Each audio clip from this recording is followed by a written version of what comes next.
Hello বন্ধুরা, কেমন আছো তোমরা? আজকে একটা নিউ ব্লগ নিয়ে চলে আসলাম সবার জন্য।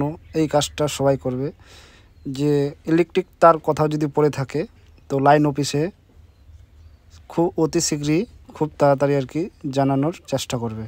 তো এই ইলেকট্রিক তারটা যে পড়ে আছে, এই যে জল থেকে ডাঙ্গায় এই যে বাচ্চাগুলো এই যে খেঁচাখেচি করছে। আপাতত এখন এটাতে লাইন দেওয়া নাই, হ্যাঁ।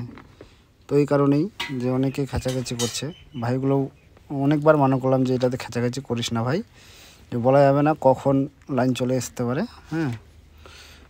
তো আমি দেখাচ্ছি এটা। আর এটা পড়েছে বামরা থেকে যাচ্ছে এই যে বর্ডারে, বাগানবাড়ি বর্ডারে, উত্তর দিনাজপুর জেলার 1 নম্বর চৈনগর অঞ্চলে এই বাগানবাড়ির রাস্তা।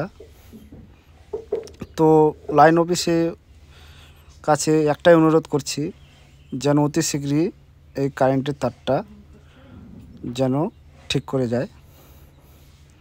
আর মানুষের চলাফেরার খুব অসুবিধা করছে এই কারেন্টের তার।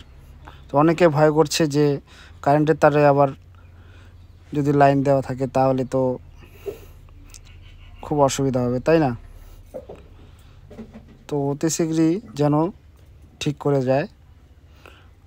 পরশুদিন ঝড় হয়েছে, তো 3 দিন থেকেই তার পড়ে আছে, প্রায় 3 দিন হয়ে গেছে। তো তারপরে চলে আসলাম।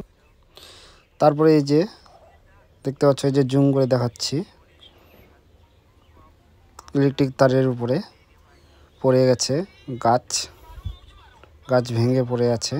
তো ভাইগুলো ঝোলাঝুলি করছিল, আমি ওদেরকে বোঝালাম যে ভাই এটাতে ঝোলাঝুলি করিস না, বলা যায় না কখন লাইন চলে আসে, তখন আপদ বিপদ হয়ে যেতে পারে, বলা যায় না কারেন্টের কথা।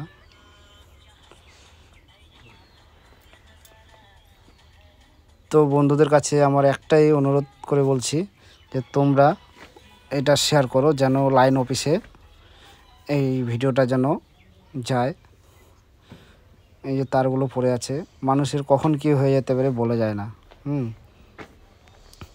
তো একটাই রিকোয়েস্ট করে বলছি, তোমরা বেশি বেশি করে শেয়ার করো। আর এরকম যদি তোমাদের গ্রামের আশেপাশে থাকে তো অবশ্যই ভিডিও করে পাঠাবে। Thank you.